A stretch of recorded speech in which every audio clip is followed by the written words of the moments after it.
Hey everyone, welcome to the RotoGrinders Morning Grind Podcast. I'm your host, Stevietpfl. It is Wednesday. It is March 29th. It's 2023. We have a 10-game NBA slate to talk about here on today's podcast. Joined today by my good buddy, Keith Eys819. Keith, what's happening, my friend? Not too much. Excited to get in and break down another one of these late season NBA slates. We're going to have some shenanigans again, I'm sure. Hopefully everyone was able to avoid the Dennis Smith Jr. landmine on Tuesday night. But you can expect stuff like that this late in the NBA season. Yeah, for sure. I mean, when you're playing late March NBA, bankroll management, very important. Very important all the time, but very important this time of the year. Because just right when you think you have an edge on a slate and something happens and it's just like, all right. Bankroll management, very important late March. And I mean, just be ready for anything at any time when it comes to late March NBA. So week and a half left of the NBA season, regular season. So I mean, not much longer. Baseball kicks off tomorrow, Thursday. So excited for that. We'll be talking about that because I don't think there's hardly any, if any, baseball or basketball games on Thursday. I'm pretty sure there's not a lot, if any. So there's only 2 games, I believe. Yep. Yeah. So we're gonna be fully baseball on tomorrow's podcast. What's up, YouTube? Hope you're having a fantastic Tuesday night. Everyone listening on the podcast, happy Wednesday morning. Let's jump into the slate. We got a 10-gamer here, like I mentioned. We get started with the Bucks and the Pacers. 236.5 total in this game. Bucks an 11.5 point favorite. Injury report for this one. Looking at it, the Pacers, Duarte, Halliburton already ruled out, which is kind of nice. Night before, Miles Turner questionable.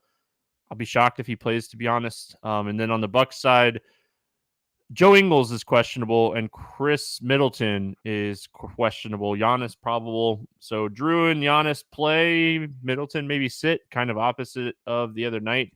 Wouldn't be shocked, really quick, before we get into breaking these games down. Wouldn't be shocked if they gave Brook Lopez a day off here soon. I don't know if it necessarily would be this game. If not, it's a great spot for him, and we'll talk about that. But I would assume we're going to get a Brook Lopez day or two off here very, very soon. So just be paying attention to that. We'll start with the Bucks. So, I mean, kind of going into that conversation, right? The Pacers are one of the, if not the worst team in the NBA against bigs. Them and Charlotte, they're both really bad against bigs. So if Lopez plays, he's in a good spot. He's 7K, though. His price has gotten to that point. Like, he's had some big 50-point fantasy games here recently. If Middleton sits, I could see playing Drew at 7,300. My biggest concern is the game staying close. With Halliburton already ruled out and Miles Turner questionable but not likely to play, in my opinion. I worry about the game staying close. Give me your thoughts here on the Bucks. Yeah, blowout risk was my initial thought too. Like, without Halliburton, it's going to be tough for Indiana to keep this game close. For that reason, I don't think I'll be spending all the way up to Giannis too much. I like the Drew Holiday call, especially if Middleton is out. 70.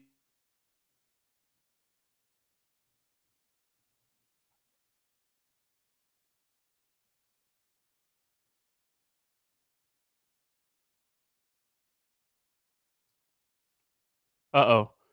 Did I freeze or did we lose Keith? Might be me. If it is Keith, it looks Tell me, YouTube, can you hear me? I don't know. Looks like Keith might have froze. Might be me. We'll see. Yeah, Keith froze. So, just kind of echoing what I was thinking already here originally with Milwaukee is I'm definitely worried about the blowout. Looking at saving some money with Drew. I could see playing Giannis if you think this game's going to stay close. That's the biggest concern for me is because, 55 fantasy points from Giannis is fine, but it's not good enough. It's a 10-game slate. We have a lot of studs on this slate. So paying, 11-6 for Giannis and him scoring 55 fantasy points, it's just not going to be enough. And if he doesn't get that full fourth quarter run, you're hoping that he just has a monster first half. So Maybe taking first half props is what you're going to be looking at for Giannis and not playing him DFS wise here. But Portis 6,900. If I'm going to pay 6,900 for Portis, I'm going to take shots on Lopez instead. But Drew and Lopez would be my main targets here. If we get news that Middleton ends up sitting, maybe some shots on Grayson Allen at 4,800, but he is not my favorite play by any means. Going to the Pacer side, again, I do think that Miles Turner ends up sitting in this game. I really don't think he ends up playing. Jalen Smith started the other night against Dallas, played 24 minutes in that game. It's really tough between like Smith and Jackson. It looks like they're just going to kind of split the minutes. So potentially like capped ceiling size for both of those players. Nwora is still my favorite. He's the guy that I think has the biggest upside when looking at the numbers with these guys off the floor. Buddy Hield's going to be back in this game. I think you could take shots on him at 5,800. He's someone, if this game stays close, could really benefit. He's probably playing really well. And then with no Halliburton, TJ McConnell is super interesting at 6K. He's averaging 48 fantasy points in 3 matchups against the Bucks this season. So not typically someone I like, but obviously gets up for this matchup. So don't mind taking some tournament shots on TJ McConnell. He played 28 minutes the other night. It's the most that he's played since the middle of March. All right, we got Miami at New York facing the Knicks here. Welcome back, Keith. We got a no total in this game and then on the injury report, Miami's on the second end of a back-to-back. Butler didn't play on Tuesday. Assume that he will be back for this game. I think it was just a front end of the back-to-back kind of thing. And then Brunson is questionable, and Derrick Rose is questionable for the Knicks. All right, Keith, you're back. Let's hear your thoughts on Miami. And this time, hopefully, you don't freeze. Yeah, sorry about that. Wi-Fi cut out. Reset the router. Hopefully, we're good to go the rest of the show now. My apologies. Tough game environment here. Just couple of slow teams, strong defensive teams. So I don't love the overall game environment, especially with Butler coming back. Like Hero had a great game Tuesday night. Butler coming back probably hurts that a little bit. You can play Bam, but I don't love the matchup for him either. This is probably one of my least favorite games on the slate just because of the overall game environment. Mine too. I think Bam is okay, but he's not great kind of play. He's 7,700 if he was a little bit cheaper. I said this yesterday on the podcast. Like if you're running 150 teams, I think if you're running anything more than like 10 teams, like if you're playing like a 20 entry max or running 150, like I have to get in the mindset. There's so many more people. Instead of playing like $100 in cash, they're like maxing the mini max. And I think whatever, like that's fine. Like that's how your style of play has changed. And I think that's how a lot of people's style has changed. I've seen and talked to a lot of players, like low stakes players that have gone from like playing $100 in cash to playing max in the mini max. So I think if you're doing that, you have to take some shots on Tyler Hero. Like he's just someone that when he's hot, he's someone that can have big games, and I think he's not going to be afraid of shooting. So, PJ Washington crushing, absolutely crushing. I hope you all listened to me yesterday. Got behind it. I hope you listened. The Knicks side of this game, kind of the same thoughts though. Like if Brunson doesn't play, I think Quickly is finally to the price point where it's very tough to play him in a very tough matchup. Yeah, I mean, even with Brunson out, it's now a decision at least. Like usually anytime Brunson is out, it's like, okay, just jam in Quickly because he's usually like 4,500 or 5K, something like that. But all the way up to 7,800 now, he can still smash the price tag. But I talked about not liking the game environment. Miami plays a good defense. So I don't love Quickly, even if Brunson is out. If Brunson does sit RJ Barrett at 6,200, I would have quite a bit of interest in. Randall's priced appropriately, tough matchup for him. With Bam on the other side protecting the rim. Like I just don't have a ton of interest here. Brunson at 7,500 is interesting if he does play. I certainly would prefer that to him being out and trying to play quickly. I still don't love it though, just because of the game environment. So I think my favorite play from the game is Barrett. If Brunson does sit, if Brunson is in here, I might just skip this one entirely.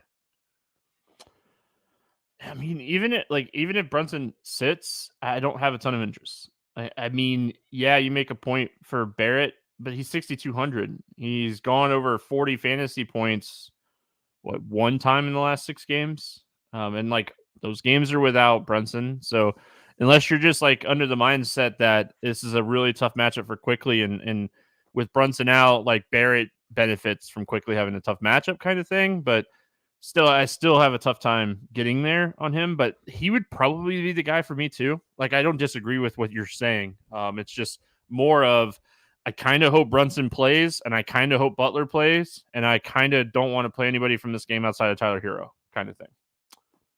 Yep, I'm with you. All right, Houston and Brooklyn. We got a 230 total. The Nets, a 12.5-point favorite. Tate is out for Houston. Ben Simmons out. And then Sumner questionable for Brooklyn. Here we go. We got Houston first. The Nets are like, hey, you guys can take all of the superstars and we're going to play good basketball. We're going to make a run in the playoffs and say, hey, we don't need those studs. What are your thoughts here on Houston? Like, Brooklyn's been playing phenomenal defense recently. Yeah, I do have some interest in Brooklyn. I will probably be looking for a run back. I think KPJ at 7,400 or Jalen Green at 7K. Don't love the price tags, but just some interest in attacking the Brooklyn side of this because of their matchup with Houston. I might play a little of each of them for the run back. I don't love Şengün. Like, he's been okay at times. He's been really inconsistent lately. The minutes have been inconsistent. It's just tough to get behind him at this point.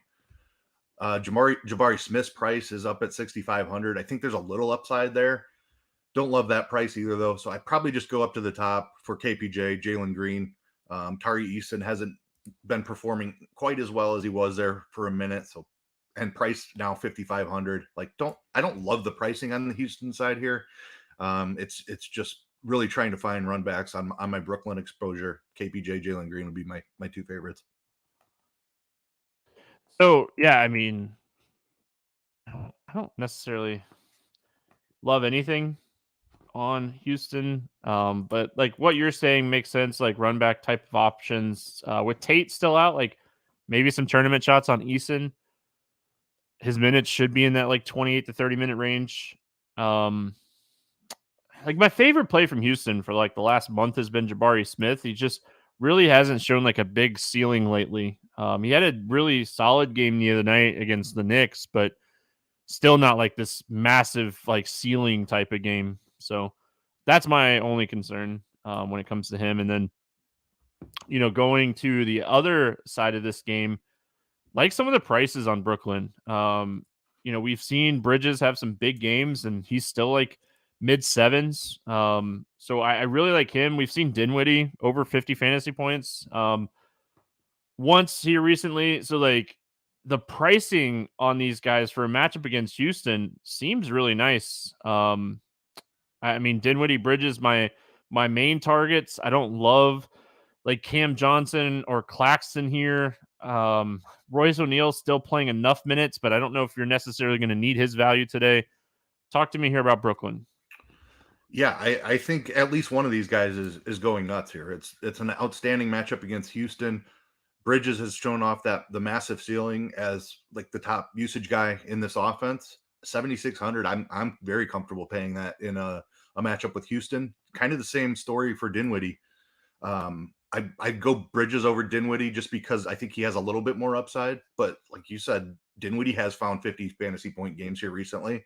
Certainly think there's room up even at 7,600. And then the matchup for Claxton, I don't like the price for Claxton, but Şengün does not play any defense on the other side. I think Claxton could absolutely smash here. So it's really those three, Bridges being my favorite, then Dinwiddie and Claxton being kind of secondary. But I definitely want some exposure. Really good matchup here against Houston.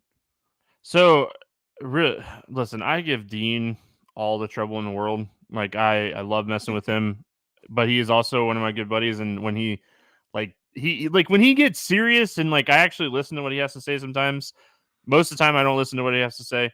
I'll joke. I'll mess. See, I mess with him when not even trying to mess with him. But listen, he talked to me the other night. We were doing a show together, and he's like, I know how good of a rebounding team the Knicks are because I was on Mitch Rob against Houston, and he's like, I know how good of like rebounding Mitch Rob is and Hartstein, like these guys are. Just remember that Houston is the best rebounding team in the NBA, and like I forget that all the time. So I forget that like so. I just wanted to remind everybody else because I mean I forget that. So because of that, like they still allow a good amount of points per game to opposing like centers, but they also allow like the fourth or fifth fewest rebounds per game to opposing centers. So that is one of the reasons that I was kind of hesitant on Claxton.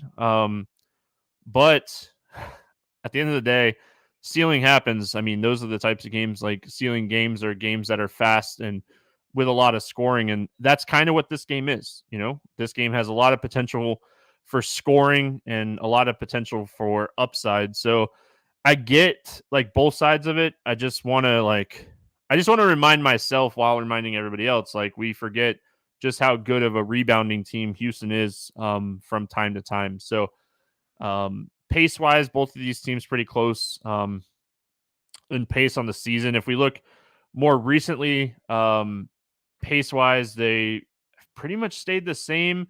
Houston slowed down. Brooklyn. Oh, I wanted to mention this. Brooklyn has gone from like a 15th place team in pace. And if we look at the last like 8 or 9 games since they have kind of switched, they're like 28th in pace. So they've slowed down a ton.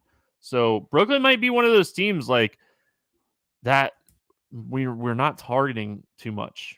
They're trying to slow games down. They're trying to play better defense. So just this game seems very tricky, but if you get it right, it seems really good. But it's also one of those games that really going to depend for me anyway on like ownership. If this is a game where people are like, oh, it's Houston and Brooklyn, let's go.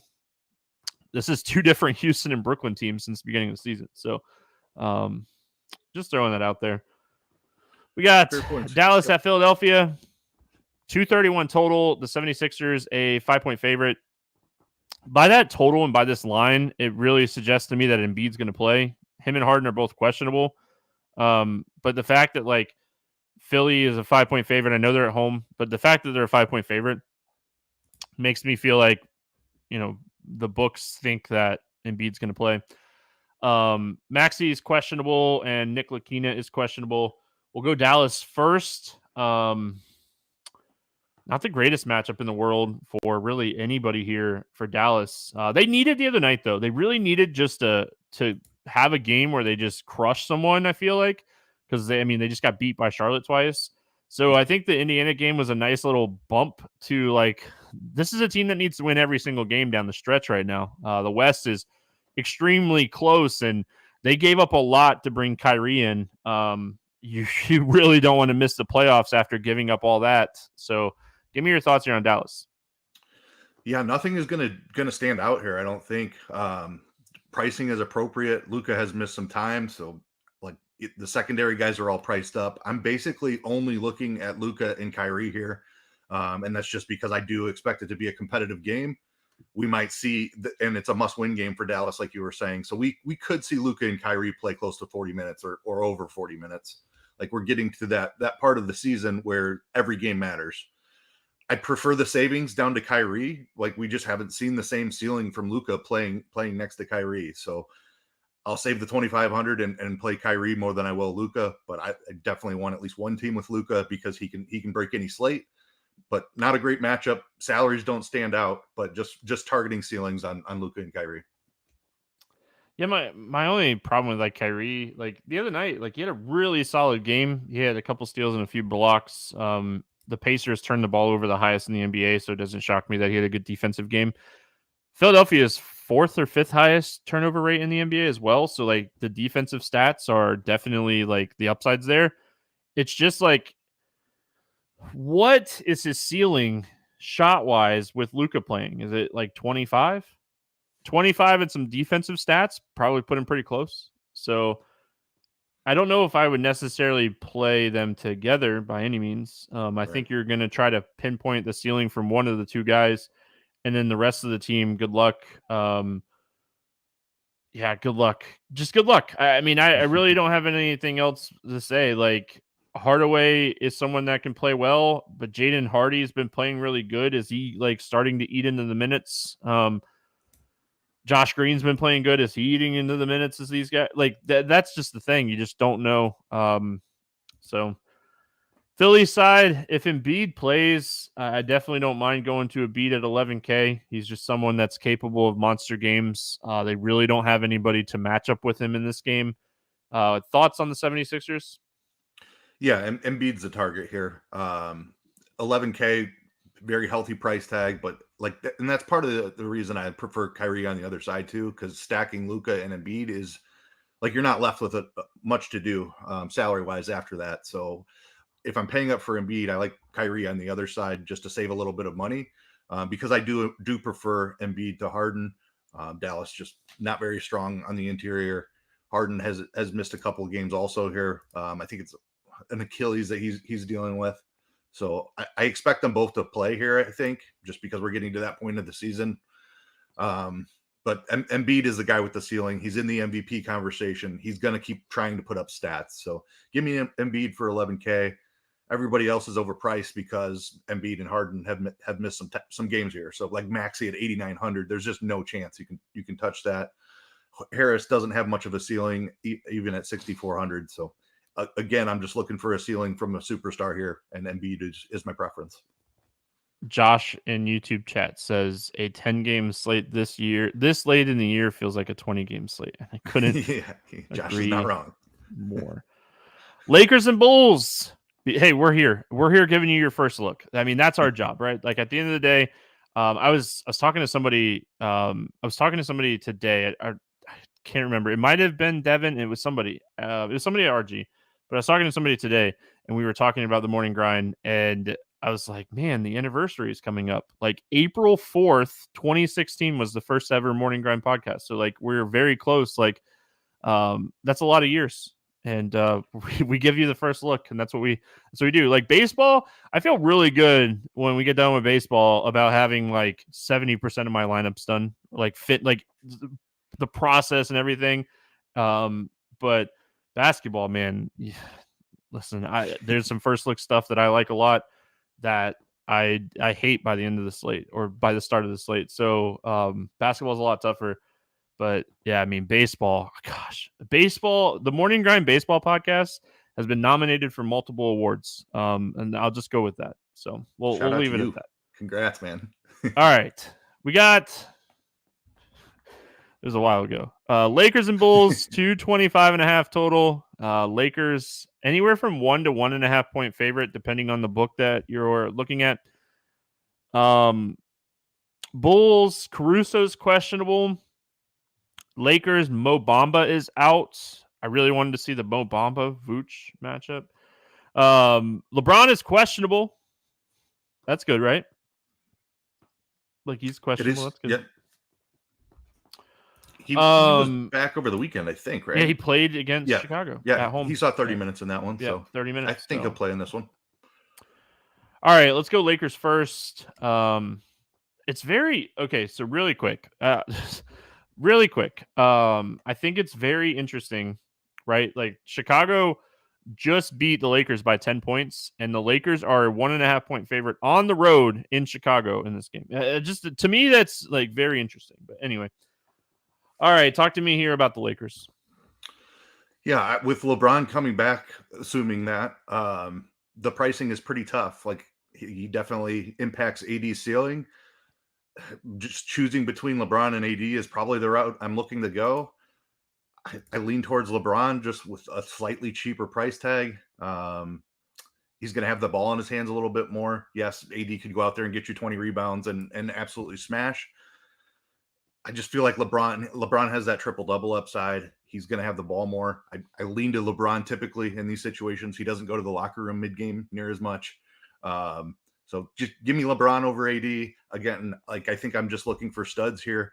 I know Austin Reeves has been on an incredible run, but the price tag is kind of adjusted accordingly.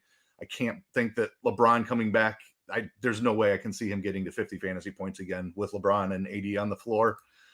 So probably just looking to spend up here. Yeah, that's about all I got here for the Lakers. LeBron first, then AD.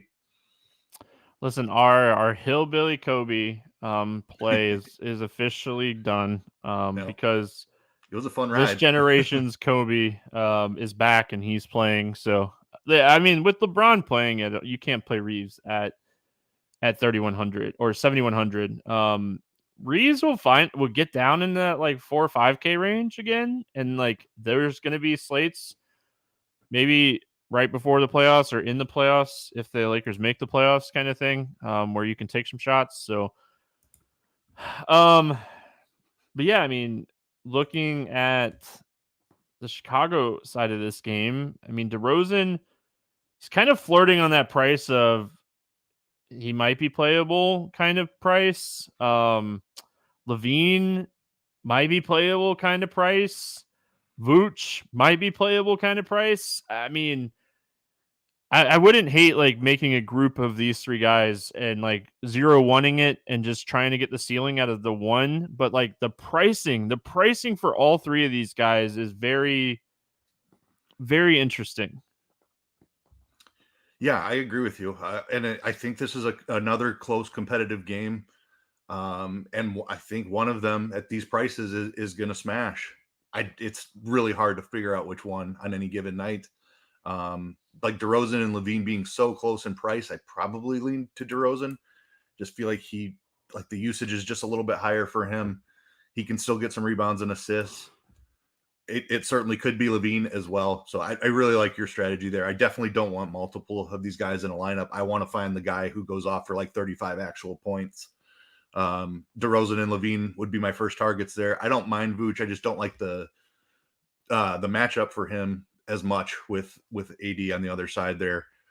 Yeah, it's slightly DeRozan, but it's not a really strong take. DeRozan over Levine. I think Patrick Beverley at 4,800. There's paths to him paying that off too, and so I don't hate Beverley. He's been playing mid-20s to at times well into the 30s in minutes. So super low owned, probably large field tournament play. Don't mind a shot on Beverley at 4,800. Was anybody watching Grinders Live on Monday when Dean tried to sell me on Patrick Beverley revenge against the Clippers, and I had to leave because I couldn't hear it anymore? Revenge, Dean. Revenge. He shot 6 times. That's massive revenge. He had 19 fantasy points, Dean. Like I should have texted him, but I didn't. I'm nice. I like Dean. But yeah, Patrick Beverley is not a high usage guy. So I really worry about playing someone like that.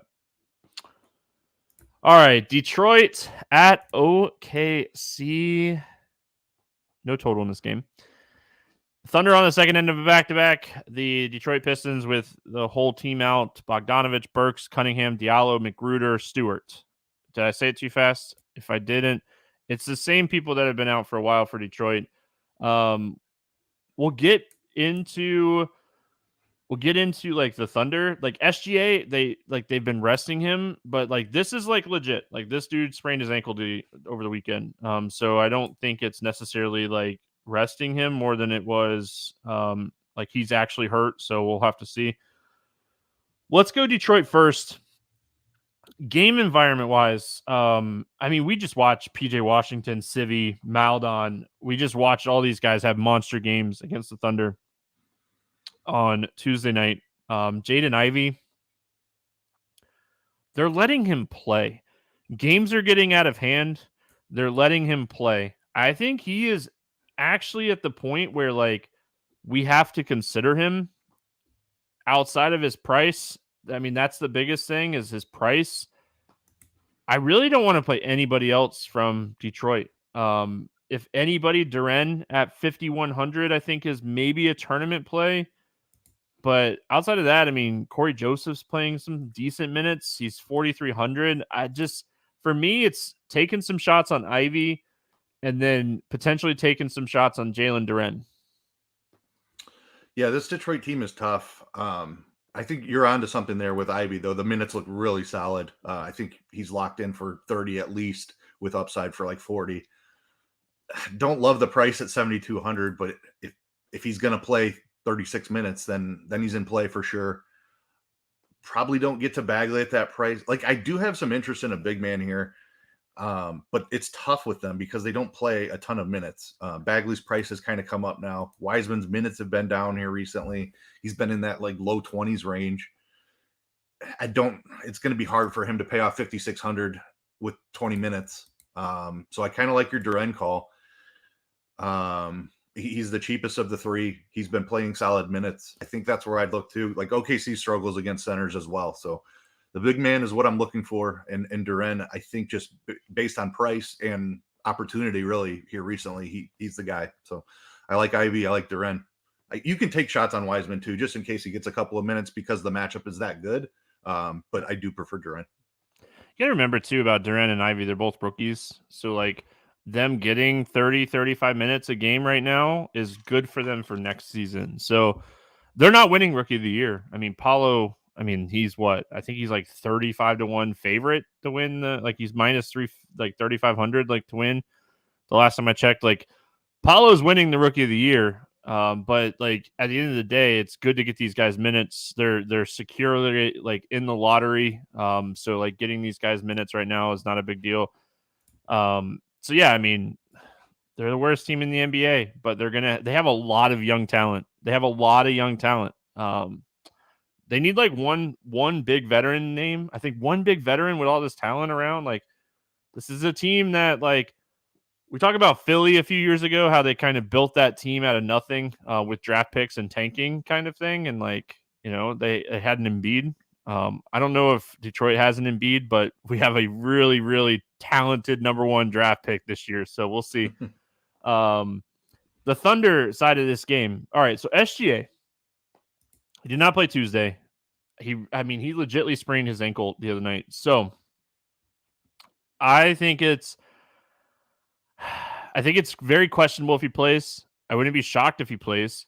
We still have no idea what the Thunder are doing, whether they're trying to win games, whether they're not trying to win games. Who knows? Really quick, they're trying to win. They're just like they're inconsistent, and when SGA isn't there, it's really tough. Like losing to Charlotte is not good for them. Yeah, I don't know if they're trying to win games. I don't know. I really don't. I am convinced that like it's not like they have a shot at a top 5 pick, really, though. Like I get they just want to get into the lottery and try to improve their position, but I feel like the playoff experience might be more beneficial to them than like moving your pick from 14 to 12 or whatever. And Josh in chat says, do we like Bagley? It's the same matchup that PJ Washington just had. The difference is PJ Washington has like a 30 to 35% usage rate right now with these guys out. Marvin Bagley's like a 20% usage rate guy. So like that's the biggest difference between like Bagley and PJ. Listen, the matchup's fine. It's just the usage. PJ Washington's just chucking right now. Rozier and Ball out, like he's just chucking, and Hayward, like he's just gonna chuck. So that's the biggest difference between like Bagley. I like him. I just wish he was a little bit cheaper. That's the only thing. All right, let's talk Thunder. What do you like here? I mean, it all depends on SGA. If SGA sits again, we saw Jalen Williams and Josh Giddey absolutely crush. They're two of the best plays on the slate. If he sits again, if SGA is in there, 10-1 is a tough price, especially like I feel like blowout risk comes into play here if the Thunder are at full strength. So kind of just waiting on that SGA news, really. I like Giddey and Williams, even if SGA plays. I think like those two guys have been just playing amazing here recently. Those are the three I'm targeting. It obviously depends on SGA, how much. If he sits, Giddey and Williams will be my two highest owned guys on the slate, probably. If SGA is in there, they're going to be more tournament plays. But I will definitely have exposure to all three because of the matchup with Detroit, one of the worst defensive in basketball.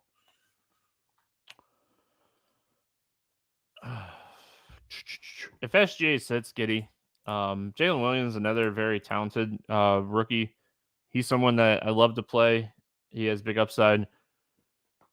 It would be Gideon Williams mostly, and then Williams. But I think Isaiah Joe is worth the conversation if SGA sits. If SGA plays, I mean, SGA might actually be playable here if he plays. Yeah.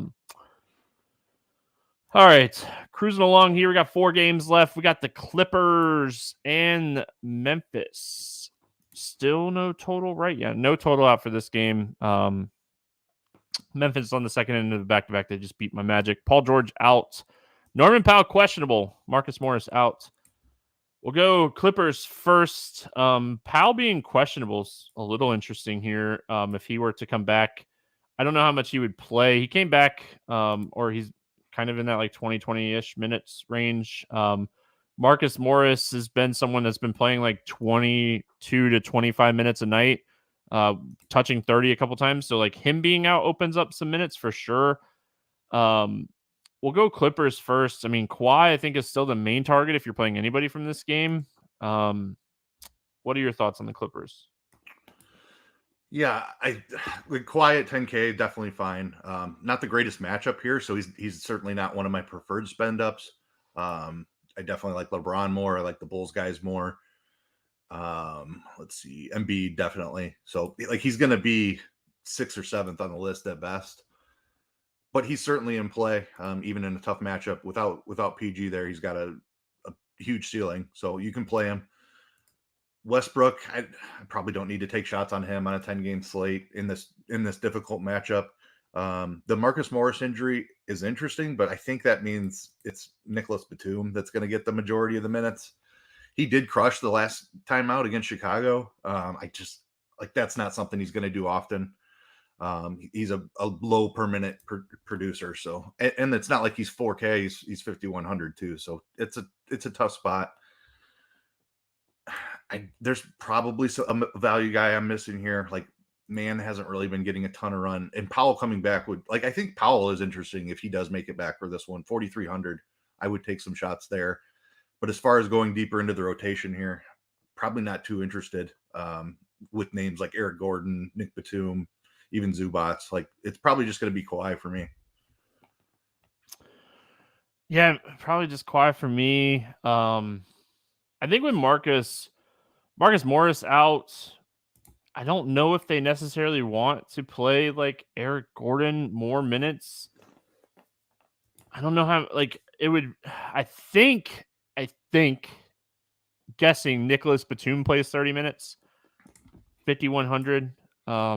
He played 31 minutes against Chicago the other night with Morris out. He went 8 for 10 from the field, 8 for 10 from 3. I mean, this guy is shooting over 70% from 3 in the last 3 games, but 5,100 is a tough price tag to play him, knowing that like it's really going to come down to shooting.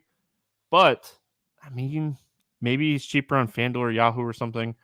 Maybe he's someone you can play like in a fantasy pick'em type of thing. If his fantasy pick'em projections is low.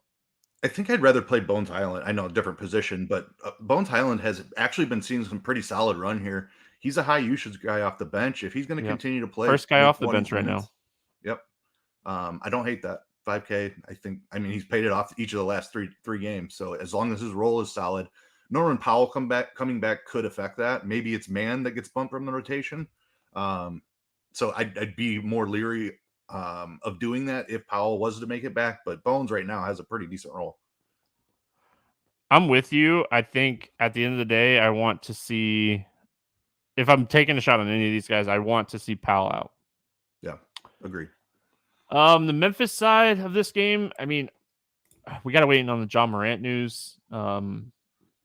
I mean, I think it was just a front end of the back-to-back, maybe thinking, hey, we can beat the Magic. And I will say really quick, not to like fully change the like subject or whatever, but I just kind of eye test wise, I haven't like looked into the stats and stuff yet, but the Orlando Magic have been playing really good defense recently. Just from some of the games I've been watching. So just throwing that out there.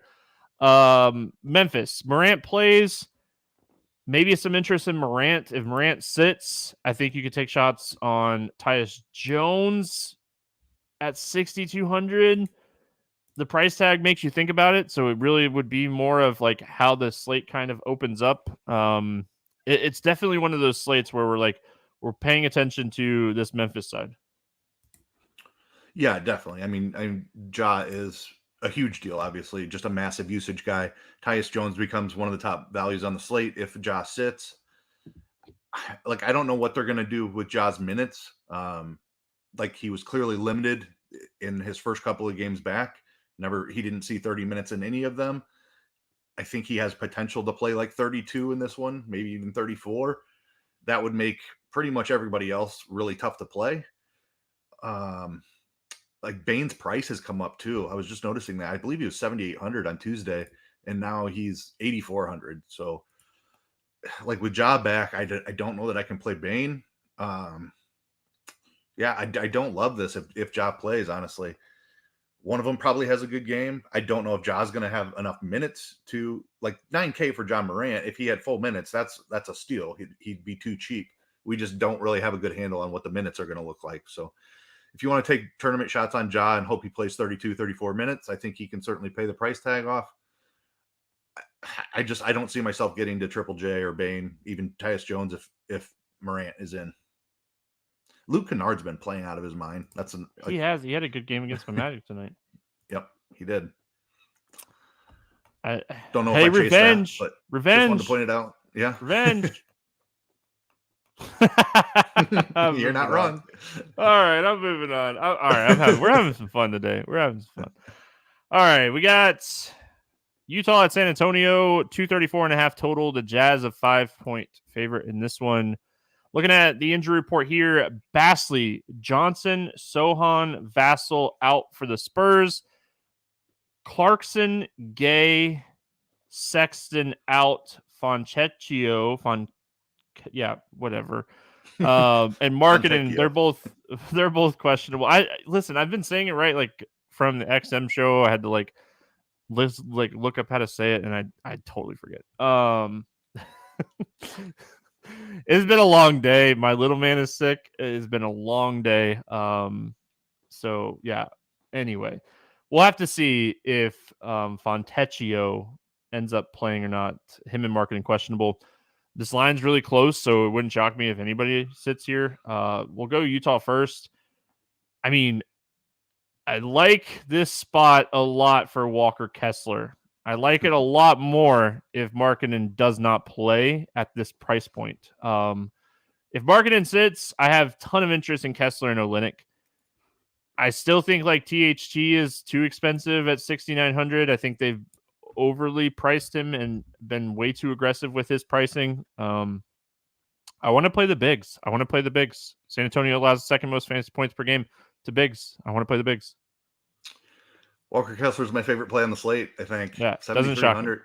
Like, it's just an awesome matchup for him. San Antonio has quit on the season. There's nobody that can slow Kessler down. Like, he should have 10 plus boards with upside for 20. He's been shooting the ball a little bit more here recently. 18 points and 31 points in back-to-back games. He's playing 30 minutes. I absolutely love Walker Kessler. And even if Markkanen plays, I'm going to have a ton of Kessler. If Markkanen is in, I'm a little bit worried about blowout here. Utah on the road helps that a little bit. He's playable at 9,200, but I definitely prefer Walker Kessler. I think THT is playable even at 6,900 just because of the matchup with Clarkson still out. Not a comfortable price tag for him, but this is one of the best matchups that you can get. Agbaji's been playing minutes at 5,600. I feel like that's going to continue. I think he's got upside in this matchup. Like, if he's going to be out there for almost 30 minutes, he has a chance to pay off his price tag. Fontecchio too, like at 4,900, another guy that's been seeing pretty solid minutes when he's been active. I think you can take shots. Like, Utah might be my highest exposed team. If Markkanen is out, I would say that is most likely the case, that I will have more exposure to Utah than any other team. This game, I think this game as a whole. Hate playing San Antonio, but the matchup's fine. I mean, Zach Collins is back and playing 30 minutes. He's 6,400. Trey Jones is 5,700. He's been in that like 26 to 30 minute range. I don't think you can really look at the Boston game. They got crushed in that game. There's a lot of pieces out. There's a lot of usage. There's a lot of minutes going on right now. Collins being back, I think, hurts Sandro. I don't know if I necessarily want to play him a lot, but I still think there's plenty of minutes to go around for like Branham and guys like that. Utah's a good matchup. This is a game that I think you definitely want to target. San Antonio's plays super fast. Utah plays like 12th fastest, and San Antonio's, I think, 4th or 5th. So, I mean, the game pace is going to be phenomenal. And, if we start looking into like defensive stats, we know San Antonio is one of the worst defensive teams in the league. And I think Utah is like 24th. So game environment wise, DFS wise, this game is juicy. It's just the rotations for the Spurs are impossible. So like using like groups and group orders and stuff like that, and making sure that if you're running 150, you're really focusing on like how you approach San Antonio here. Yeah, great point there at the end. Like use groups. Like if Zach Collins is playing 32 minutes, that means Sandro's only playing like 26 or whatever. But like they're going to split the 48 center minutes, Collins and Sandro Mamukalashvili. So I would not play them together. Certainly, that's one group. And then the wing minutes too are going to be dependent on each other. So like depending on who knows what their injury report looks like by the time the game rolls around, they could sit a bunch of guys again. But guys like Branham and Langford are going to be tied to each other. So like those guys are cheap enough. You might be able to get away with playing them together. But Collins and Sandro for sure is a group.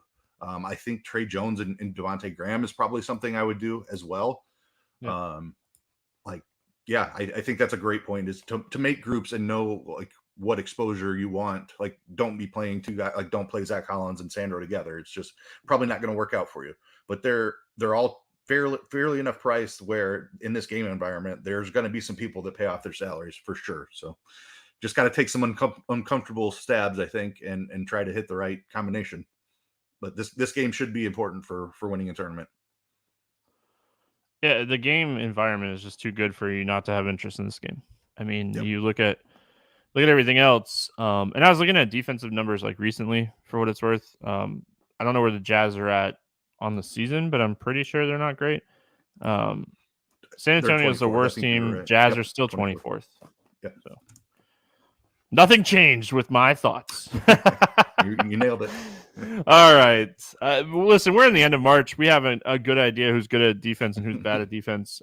Minnesota at Phoenix, 234.5 total here. The Suns, a 6-point favorite. Injury reports. We got, is there anybody? Suns, Durant is questionable. And Noel is questionable. Cat's supposed to play. Anthony Edwards is supposed to play. Kevin Durant questionable instead of out night before. Definitely worth noting that. Minnesota first. Matchup-wise, I mean, not really anybody that's going to stand out matchup-wise. I would have interest in like an Anderson or McDaniels in this spot if Cat wasn't going to play. I don't mind like shooting wings. I mean, Cat's probably too cheap at 8K. He's probably too cheap at 8K. He played 32 minutes the other night. He sat the second end of a back-to-back, and he played 32 minutes. He played meaningful minutes. He finished the game in a close game. He made meaningful shots. I think Cat might be too cheap at 8K. Yeah, I'm with you there. He's the one I want to target too. Like, his presence makes it tough to pay up for Anthony Edwards. It makes Rudy Gobert overpriced, makes Kyle Anderson overpriced. I think Cat is the only realistic target here. If he's right and he's going to play mid 30s minutes, 8K is too cheap. He doesn't even need to necessarily have a ceiling game to smash at that price tag. It's just about the minutes. If he's going to be low 30s again, he's probably closer to appropriately priced. But if you're getting 35, 36 minutes, he is far too cheap.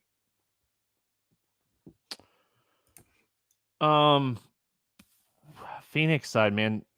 I had like all intentions of coming on here and saying how much I wanted to take shots on Devin Booker. But if Durant plays, that definitely tempers my expectations a little bit at this price point for Booker. Anthony Edwards is not a good defender. He is not a good defender at all. So if you can pick who you think is going to get defended by Anthony Edwards, I think that's who you want to target. I don't think they try to put Anthony Edwards on Chris Paul. If they do, Chris Paul probably has a big game. I want to see if Durant's playing. I mean, that changes the whole slate for me. Yeah, it's really tough to play Phoenix at these prices if Durant plays. I mean, it's similar to Cat on the other side, but you don't get the discount on Durant. So, yeah, Phoenix exposure is pretty tough. I do think you can play Booker in a tournament still, even though 9,900. We saw him play really well alongside Durant for a couple of games there. So there's still enough shots for Booker to go nuts here. And I like the matchup. Minnesota's another really fast team. I believe they're top 5. Yeah, they're 5th in pace. So like, I don't hate the Booker call. I actually quite like it. Even with Durant there, I think he's going to be sub 5% owned. You need a monster game from him, but he's a guy that gets enough shot volume. He can do it. Ayton, I don't know. With Durant there, I'm probably not going to take too many stabs here. It's really just going to be Booker, and it's going to be a couple of shots, maybe 2 out of 20 teams or something like that on Booker. All right. Really want to see, like, my whole thought on this game is I really want to see if Durant plays. I think he plays. The fact that he's questionable, the fact that he's been back at practice, I think he plays. And I think that in large field tournaments, I think you could still take some shots on Paul and Booker, but like 3-inch max, I don't know if you get there. We finish it out with Sacramento at Portland. Yes, this beautiful game that we call DFS, because beautiful NBA game is not the case. 232.5 total. The Kings, a 12.5 point favorite. Kings are good to go. Nobody on the injury report. Portland, Grant, Lillard, Nurkic, Reddish, Simons, Watford, Winslow out. Like we talked about on the podcast the other day, Portland has no reason to run these guys out there. This is a very smart decision. Grant is a free agent at the end of the year, but all the other guys that they're rolling out right now are under contract for at least 3 more seasons. So Simons and Lillard and Nurkic, like, very smart decision. You're out of it. There's nothing you're playing for anymore outside of, if you're a true fan, like, understand, like, you might only get to go to 1 game a year. It stinks, and I get that, and I hate that part of it. But also, if you're a true fan, you're like, listen, you just accept it, and you're like, hey, we're out of it. I understand why Lillard's not playing, kind of thing. So, this is where I feel like, really quick, not to get too sidetracked, but this is where I feel like, as an organization, if you're going to make the decision that you're going to sit your players for home games too, like if you're going to sit your guys, throw a t-shirt on the back of every seat and at least give those fans something for, supporting your team in a like, these are billion dollar teams. 100 or 200 t-shirts, 300, like, I guess it's way more than that. But if you spend $100,000 in like 5 games of t-shirts, like, and they're not going to cost you that much, they cost like $2 or $3. It's just, it goes a long way to your fan base. So put me in, coach. I'm ready to GM. All right. I like that. I haven't heard that. I like that. Yeah. Makes sense. All right, Sacramento. I mean, the spot's fantastic. We know how good the spot is. The pricing, I like Sabonis. He's 10-5. De'Aaron Fox scared me. Then, I mean, like, if you were listening to the podcast and I was super tilted, I was very tilted. Was it last night before? I think it was last night. About like having Harden. It was last night. Having Harden and having to switch and only being able to switch to Fox because I saw the news like 1 minute after the other game started. He did okay. He didn't win me a tournament, but I didn't lose money. So like, he did okay. He's 8,200. I think that price tag's fair. Herder should crush in this matchup if he puts up 20 shots, but I don't know if he puts up 20 shots with Fox being back. Sabonis at 10-5. I mean, this is just a classic, like, 15-25 game for Sabonis, and it just, is it enough at 10-5? Yeah, that's it. Like, he's really solid. He's probably going to put up 50 fantasy points in this matchup, at least. I doubt he puts up 60. Like it's possible. He's a really consistently good performer, but the ceiling at 10-5, it's hard for him to get there. You still have to have exposure. This matchup with as shorthanded as Portland is phenomenal. I am very intrigued by the De'Aaron Fox price. It's been a struggle for him. I know he was dealing with injuries. If he plays 35 minutes again, 8,200 feels too cheap, especially in this matchup. I don't know what his ownership's going to look like, but that just feels like he's slightly underpriced for this spot. So I might end up with more Fox than Sabonis. I love both of them. I love this game overall. Obviously, the Portland side's gonna have a ton of value. So I'm looking to stack this and run it back with Kings as much as I can. I'll have plenty of Sabonis, but I do like Fox a good amount. The Herter price tag is tough, but man, when the dude's making his shots and just keeps chucking, he can pay it off. So I'll have some Herter as well. Malik Monk is another guy whose minutes just have not been secure enough. I think he could smash this price tag. I think he could get some extra run in a blowout. So Malik Monk is interesting to me just because of his usage rate, his roll off the bench, kind of running the second unit. I'll take some shots on Monk. Overall, this is similar, right in line with Utah, San Antonio. This game is right up there. I'll have a ton of exposure to both sides of this one. Slightly Sabonis over Fox, but it's really close for me. Definitely exposure to Herter, definitely exposure to Monk. All right. Portland. Sharp is 6,700. It's clear that he's going to get 35 minutes. It doesn't really matter what the score is.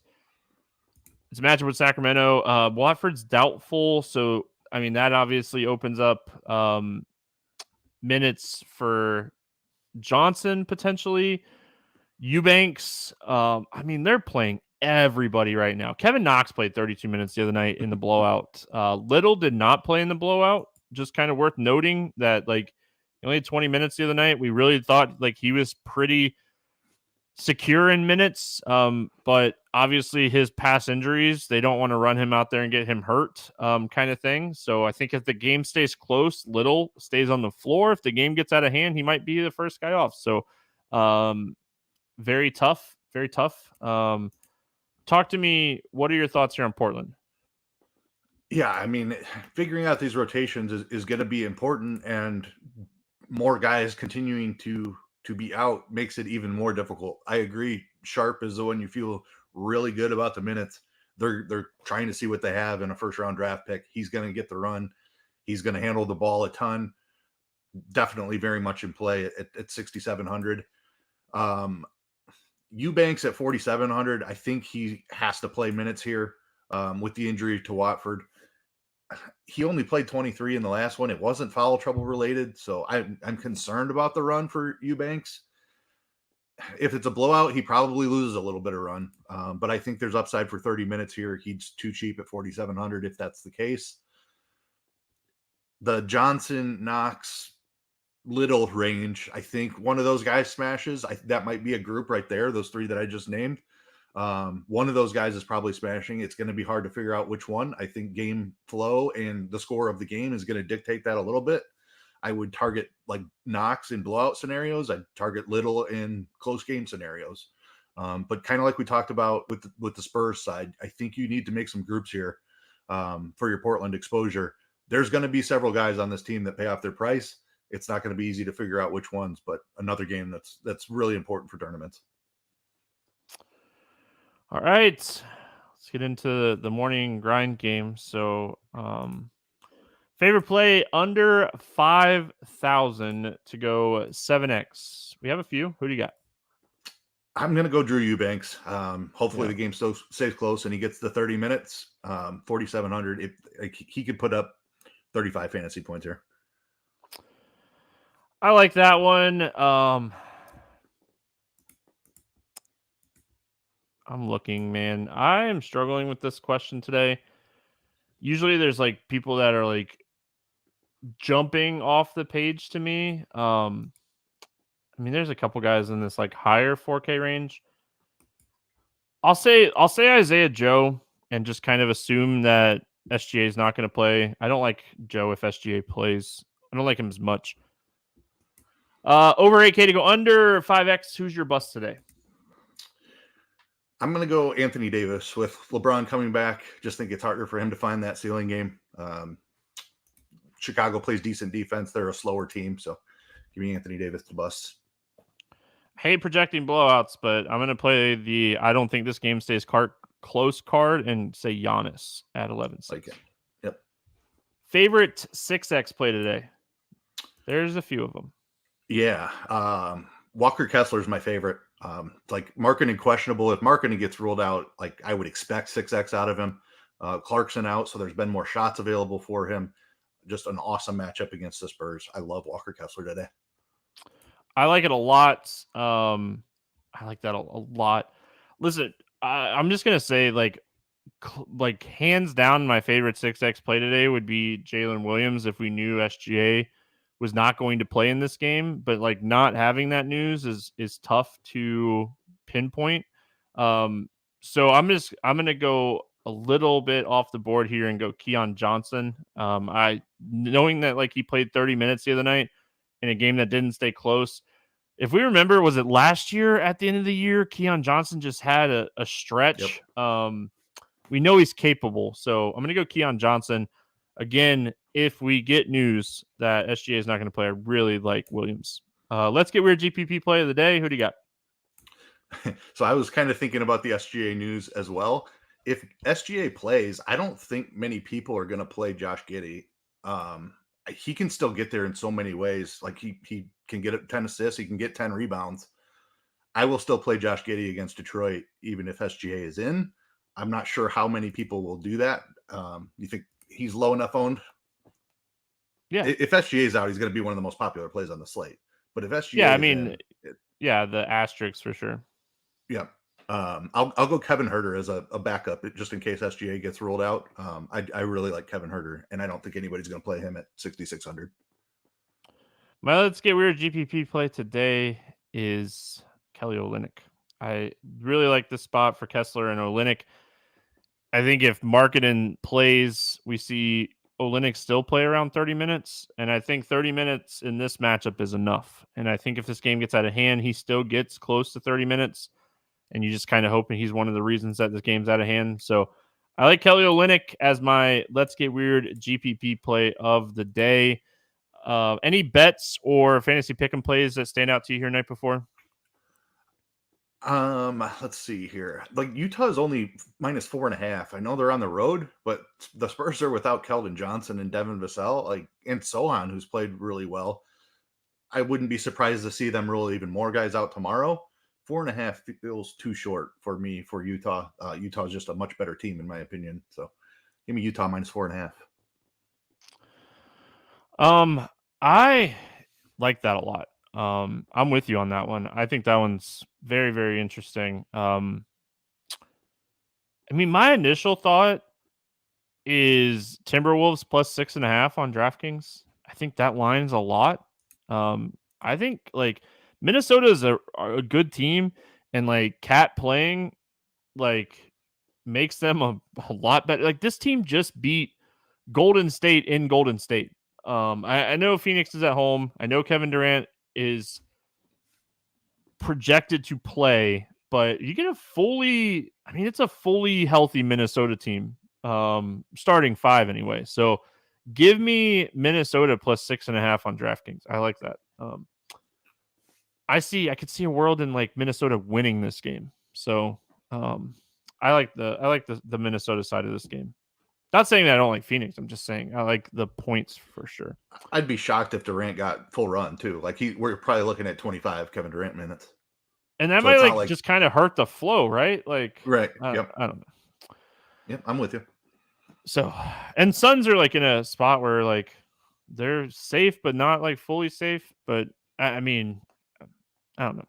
It's a really interesting like game, and like I don't know. Minnesota's playing really well, and like Phoenix is okay right now. So, yeah, I just like that one. Any final thoughts before we get out of here? MLB opening day. We'll talk about it tomorrow. Excited, cannot wait. But nice, fun basketball slate too to get us warmed up. But I'm really looking forward to the MLB season. See, the slate's fun the night before. We'll see how it like ends up. I mean, if we don't have like any crazy like injury news in this one, I feel like this slate's really fun. So appreciate everyone hanging out with us over there on YouTube. Also, yeah, I mean, YouTube, thank you for subscribing to the podcast. If you're coming back for baseball season, Thursday, man, tomorrow, really, Keith will be joining me back tomorrow. We're going to be breaking down the opening day slate. Yeah, I mean, I'm excited. So that's going to wrap it up here for Wednesday. We'll be back tomorrow. Good luck, everyone. We'll see you then.